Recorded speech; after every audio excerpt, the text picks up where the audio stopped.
साथियों नमस्कार।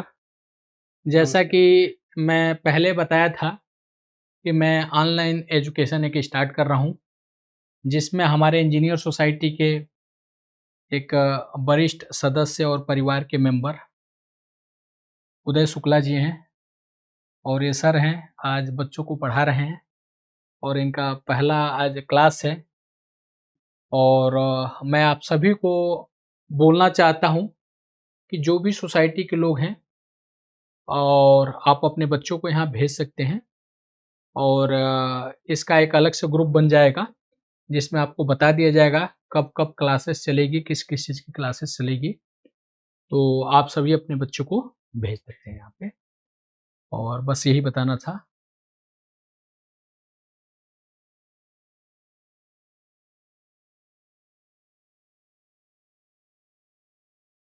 Hi students, कैसे हो आप लोग? सो माई सेल्फ उदय शुक्ला। आज हम पढ़ेंगे structure of atom 9th class का।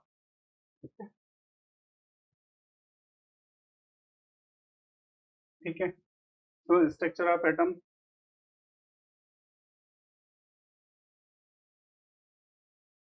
What is an atom? तो हम लोगों ने बहुत सुना है एटम एटम एटम एंड बहुत सारे कंट्रीज हैं जो न्यूक्लियर एटम्स और इन सब चीज़ों का क्या बोलते हैं हम उपयोग नहीं उपयोग करने के लिए वो धमकी देते रहते हैं, एटम बम करते रहते हैं। तो उनको भी एटम से अवेयर होना चाहिए। एटम है क्या? तो definitely an atom is the smallest particles of an element that retains it's chemical property. Atom जो है उसका एक छोटे से छोटा पार्टिकल है जिसकी की केमिकल प्रॉपर्टी होती है। मेंशन हिस्टोरिकल इम्पैक्ट, इनका हिस्टोरिकल इम्पैक्ट भी है। और एटम जो है कई चीज़ों से मिलकर बना हुआ है, जैसे कि इलेक्ट्रॉन। ठीक है, इलेक्ट्रॉन की खोज किसने की थी? जे थॉमसन थे 1897 में। जेम्स थॉमसन, तो इन्होंने कैथोड रे ट्यूब का भी एक एक्सपेरिमेंट किया था और इन्होंने बताया कि इसमें कैथोड रे की प्रॉपर्टी क्या होती है और डिस्कवरी ऑफ इलेक्ट्रॉन इन्होंने किया, जे थॉमसन ने। तो इलेक्ट्रॉन की खोज किसने की थी? जे थॉमसन ने। तो ये बेसिकली इलेक्ट्रॉन भी उसी एटम का पार्ट है। एटम से एटम के उसी पार्ट्स में इलेक्ट्रॉन भी है। नेक्स्ट आता है प्रोटॉन। प्रोटॉन की डिस्कवरी किसने की थी? No, Goldstein. ठीक है, सो गोल्डस्टाइन ने इसके लिए एक एक्सपेरिमेंट किया था जिसको कि कैनॉल रे एक्सपेरिमेंट बोला जाता है। तो किसने प्रोटॉन की खोज की थी? Goldstein. Next is neutron and who discovered neutron? James Chadwick. ठीक है, तो ये इलेक्ट्रॉन, प्रोटॉन, न्यूट्रॉन, इन तीनों चीजों से मिलकर बना है।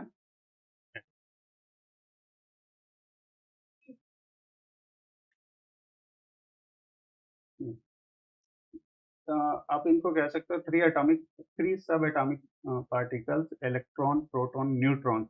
Basic structure of nucleus plus electron in orbit. ये क्या होते हैं? बेसिक स्ट्रक्चर है एटम का, उसके अंदर nucleus plus electron in orbit. Nucleus होता है और न्यूक्लियस के चारों तरफ इलेक्ट्रॉन क्या करते हैं? चक्कर लगा रहे होते हैं। आगे आते हैं हम, थॉमसन्स मॉडल ऑफ एटम देखते हैं। थॉमसन्स ने क्या डिस्कवर किया है? इन्होंने खोजा है कि हमारे पास suppose that the plum pudding model positively charge sphere with embedded electron डायग। ठीक है, सपोज दैट एक इन्होंने इसका क्या बोलते हैं एग्जांपल दिया है वाटरमेलन का। Suppose that we have watermelon.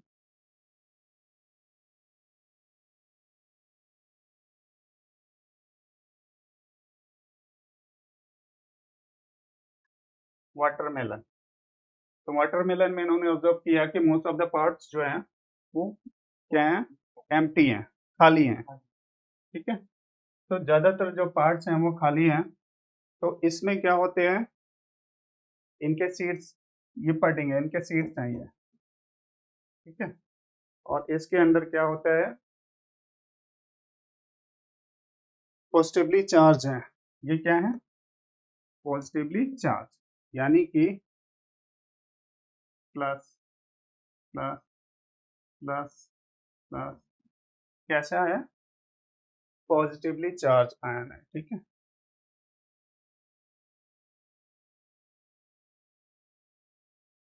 Now Rutherford's model, Rutherford, so great discovery थी इनकी रदरफोर्ड की इस एटम के मियाप में। तो इन्होंने क्या बताया कि जो सबसे पहले इन्होंने ऐसा एक्सपेरिमेंट करना चाहा कि थिनेस्ट पार्टिकल मिल जाए, थिनेस्ट फाइल मिल जाए जिस पे इनको एक्सपेरिमेंट करना था। तो ये एक्सपेरिमेंट करने के लिए इन्होंने कौन सी फाइल चुनी है, गोल्ड फाइल। कौन सी, क्यों गोल्ड फाइल चुनी है, no no, gold file is the thinnest file. ठीक है, we can make thinnest file of any element that is a gold file। Gold file सबसे पतली से पतली फाइल होती है, इससे पतली फाइल किसी भी एलिमेंट्स की बनाई नहीं जा सकती। First thing. दूसरा, ये जो गोल्ड फाइल है, फिर भी इन्होंने इतना पतली गोल्ड फाइल लिया, फिर भी 1000 क्या बोलते हैं, पार्टिकल्स की थिकनेस होती है गोल्ड फाइल की। ठीक है, तो गोल्ड फाइल एक्सपेरिमेंट किया इन्होंने, observation and conclusion, atom has a dense nucleus, electrons revolving around the nucleus diagram।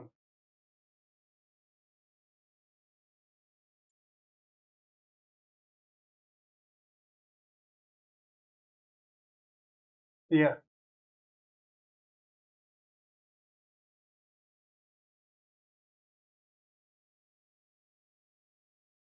suppose that you have a file,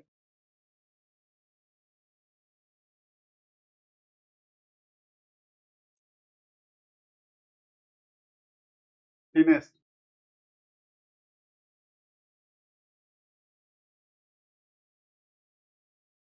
thinnest file। okay? इतना पतला है, फिर भी अगर हम एक दूसरे पे 1000 एटम रखें, उतना मोटा है फिर भी। तो इसको ऑब्जर्व करना बहुत मुश्किल का काम है हमारे लिए। तो इन्होंने, रदरफोर्ड ने गोल्ड फॉइल का एक्सपेरिमेंट किया। इन्होंने इसमें देखा कि गोल्ड फॉइल में अल्फा पार्टिकल्स, कौन से पार्टिकल्स हैं, अल्फा पार्टिकल्स का बम्बार्डिंग किया, जो कि डबल चार्ज हीलियम होता है। अल्फा पार्टिकल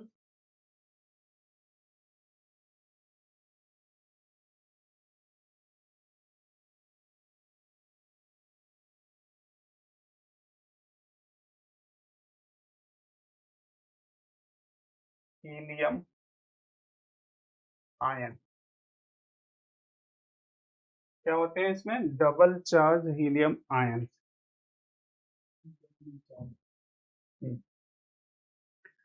तो इन्होंने ये एक्सपेरिमेंट दिया है गोल्ड फॉइल पे। इनका एक्सपेरिमेंटेशन का मकसद ये था, ये चाह रहे थे कि हीलियम कितना, या गोल्ड फॉइल कितनी जो है पावरफुल है, और उसमें से ये अल्फा पार्टिकल्स जो हैं वो पार हो पाते हैं कि नहीं हो पाते, या कितनी स्पीड अल्फा पार्टिकल्स की कितने स्ट्रॉन्ग है। तो अल्फा पार्टिकल्स उसमें से इन्होंने बम्बार्डिंग वगैरह कराया है। आगे देख लेते हैं। इस गोल्ड फॉइल पे अल्फा पार्टिकल्स की बम्बार्डिंग कराया है, और इन्होंने कुछ ऑब्जर्वेशंस भी किए हैं उसमें से। तो ये देखा है कि अल्फा पार्टिकल्स में भी क्या है,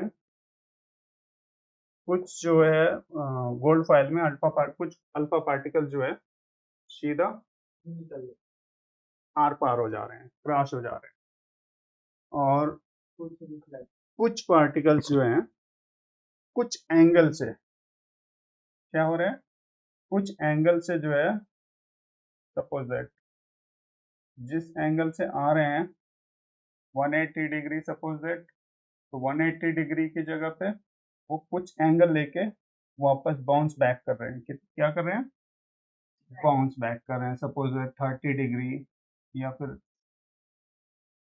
60 डिग्री या फिर 70 डिग्री, 80 डिग्री, कोई भी डिग्री, कुछ ना कुछ डिग्री लेके डेविएट होके वो बाउंस बैक कर रहे हैं। और इन्होंने देखा surprisingly 1 alpha particles out of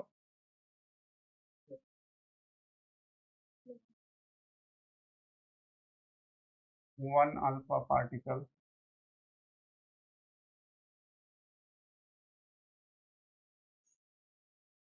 out of कितना?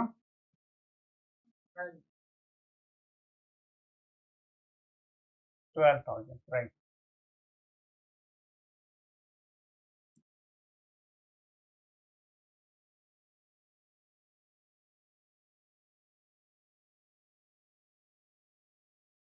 ट्वेल्व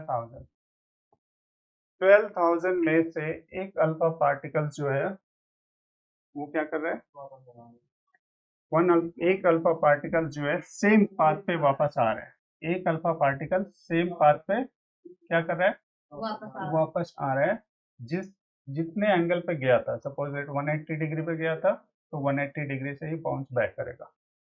तो ये था रदरफोर्ड का मॉडल। ठीक है, रदरफोर्ड ने गोल्ड फॉइल क्यों लिया था? Thinnest foil.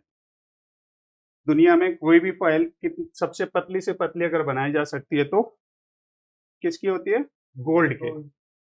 Yet gold foil लिया इन्होंने, और गोल्ड फॉइल जो है, अगर हम गोल्ड फॉइल पे क्या करते हैं, एक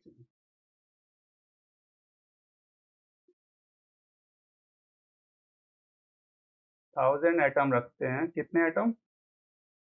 1000 एटम।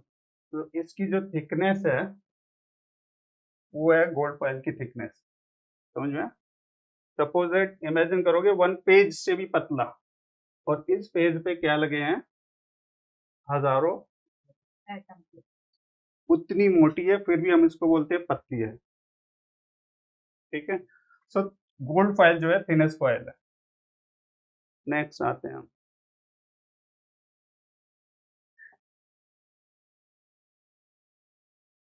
नेक्स्ट ड्रॉबैक भी है।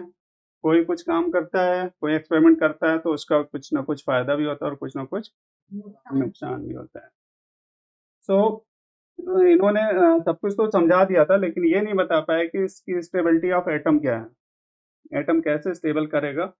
And electron should loss energy and fall into the nucleus. फिर क्या होता है?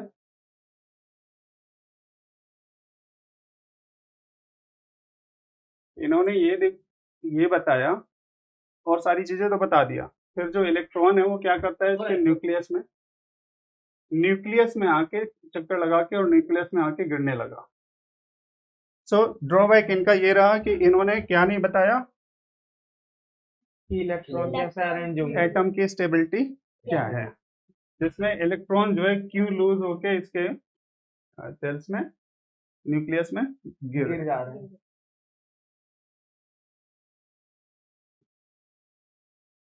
No, Bohr's model.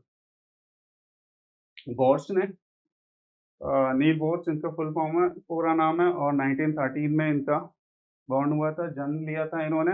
और उसके बाद में इन्होंने बताया था, क्या बताया था? कि जो इलेक्ट्रॉन है वो स्पेशल ऑर्बिट में घूमे।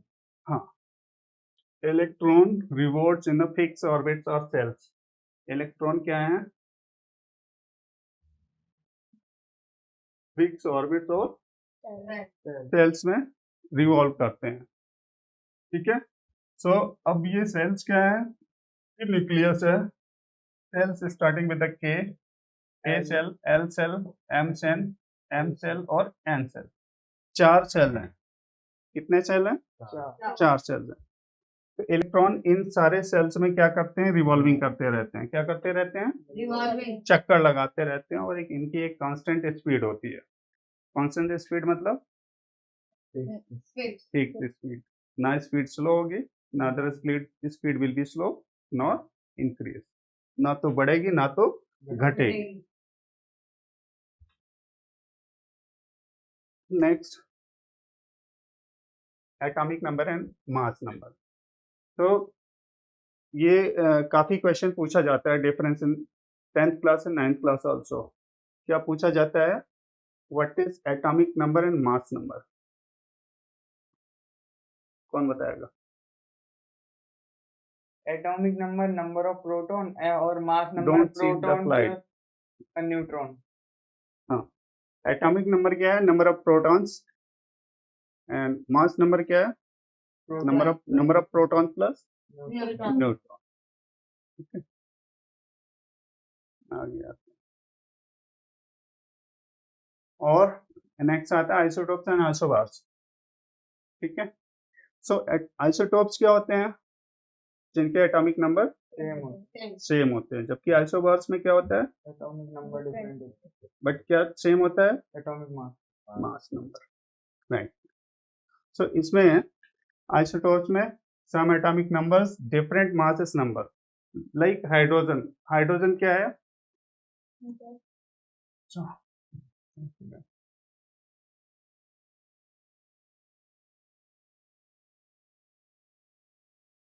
One H one, Amit 1s2 Amit बताए। 1h2, 1s2 1h3। तो क्या है इसका? एटॉमिक नंबर तो सेम है एटॉमिक मास और मास नंबर चेंज होता जा रहा है। ठीक है, ओके। तो सेम ये उल्टा होता है इसका, जस्ट अपोजिट आइसोबार्स में, कि सेम मास नंबर होता है और डिफरेंट एटॉमिक नंबर्स होते हैं। लाइक आर्गन हो गया, कैल्शियम हो गया। आगे आता है इलेक्ट्रॉन कॉन्फ़िगरेशन। क्या होता है? Electron configuration. अभी हमने पढ़ा था, जो सेल पढ़ा था, सेल कौन कौन से हैं? PLN1 good. K cell, L cell, M और N। K सेल में मैक्सिमम इलेक्ट्रॉन कितने हो सकते हैं? 2। L में 8 गुड। M में 18 इसका कोई फॉर्मूला है? कैसे ही बता दिया? Good good good.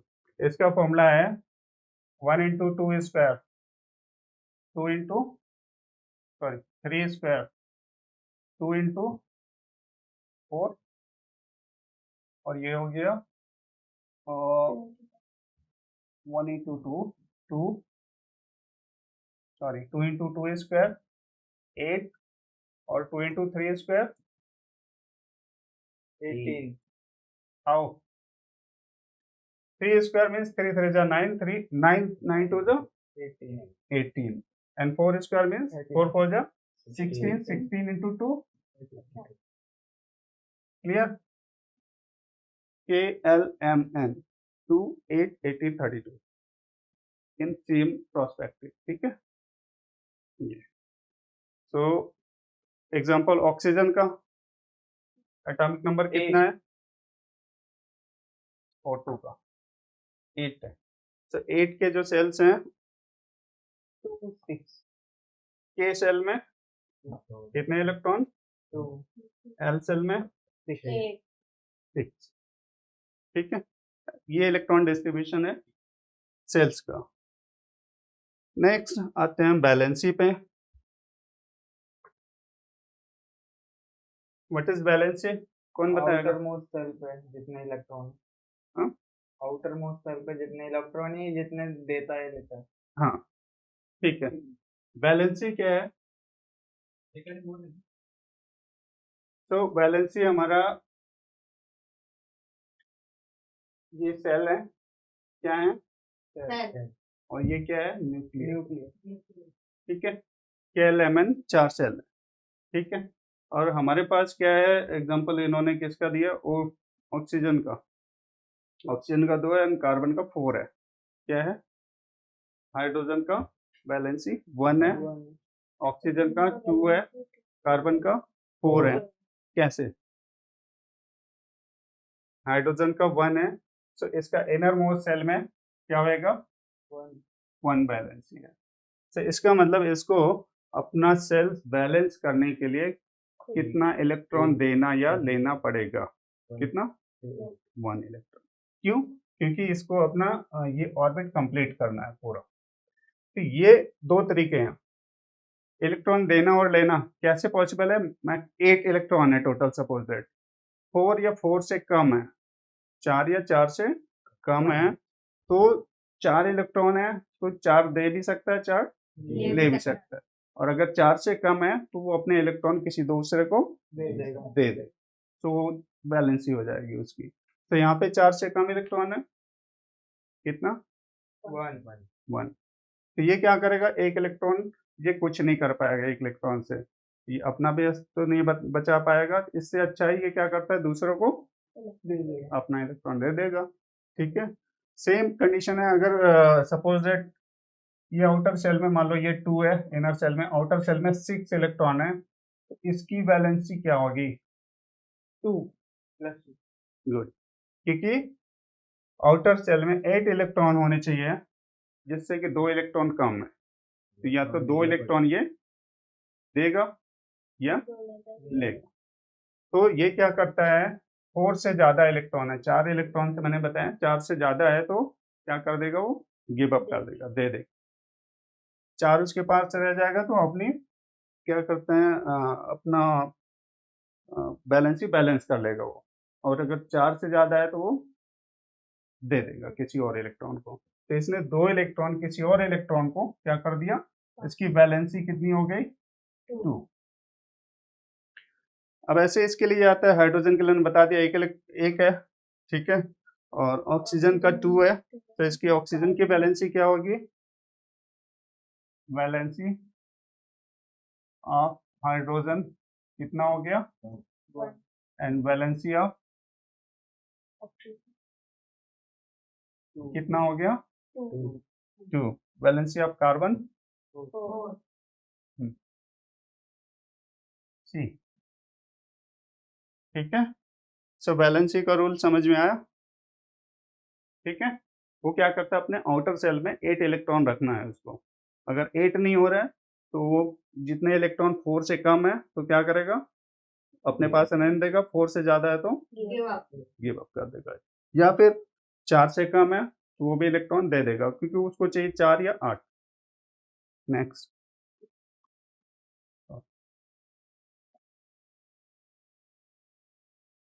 तो क्विक रिकैप। ठीक है, अभी तक हमने क्या पढ़ा, तो एक दो क्वेश्चन है। ठीक है, इलेक्ट्रॉन की खोज किसने की, टू विल टेल, गुड। ठीक है, प्रोटॉन, गोल्ड, जेम्स चार्ली, नहीं उसने न्यूटन से तो न्यूट्रॉन की उसने रदरफोर्ड, रदरफोर्ड। ठीक है, और न्यूट्रॉन की जेम्स चैडविक। ठीक है, तो आशा करता हूँ कि क्लास समझ में आया होगा। बाकी आप लोग अपना फीडबैक दीजिएगा और चैनल को लाइक करिएगा। ठीक है, फिर मिलेंगे बच्चों। बाकी सर जी अगर आपको कुछ बोलना है तो बोल सकते हैं। नहीं, एक्चुअली आज मेरी ये पहली क्लास थी, बाकी आउटपुट जो है वो मैं निकल के आएगा 5-7-10 क्लास के बाद में। बिल्कुल बिल्कुल फ्लो जो है बिल्कुल, हाँ बिल्कुल फ्लो आएगा। तो और ये डिजिटली में मतलब बहुत सारी चीज़ें धीरे धीरे बहुत सेटअप हो बिल्कुल जाएगा। बिल्कुल बिल्कुल। और देखिए सर बहुत अच्छे अच्छे भी सर जी भी लगभग लाइव कितना साल पढ़ाते हुए हो गया आपको? एक्चुअली 17-18 साल मेरा होम ट्यूशन में गया है। होम ट्यूशन में हाँ। गया है, लेकिन ये एक ऐसा प्लेटफार्म है कि 1700-1800 बच्चों को एक साथ पढ़ा सकते हैं, बिल्कुल लाखों बिल्कुल बच्चों को बिल्कुल पढ़ा सकते बिल्कुल हैं। बिल्कुल, उसी के लिए हम सोच रहे हैं कि हम सब प्रयासरत हैं। हाँ। और एजुकेशन एक्चुअली क्या करता है, ये पूरे समाज को जो है बहुत ऊपर उठाता है। तो शिक्षा से पूरे समाज का उत्थान होता है, तो मैं एजुकेशन बहुत ज़रूरी है बच्चों में, जो कि आगे कुछ बड़े काम कर सके। बच्चे हमारे देश के फ्यूचर हैं, भविष्य हैं। तो हम चाहते हैं कि हर बच्चे और अच्छी शिक्षा पाएँ, तो अपनी अपनी तरफ से हर पेरेंट्स को भी और बच्चों को भी प्रयास करना चाहिए कि उनके बच्चे सही जगह पे हों और सही जगह सही से पढ़ें। Thank you. इन्हीं शब्दों के साथ Thank आप you. सभी को नमस्कार, जय हिंद, धन्यवाद।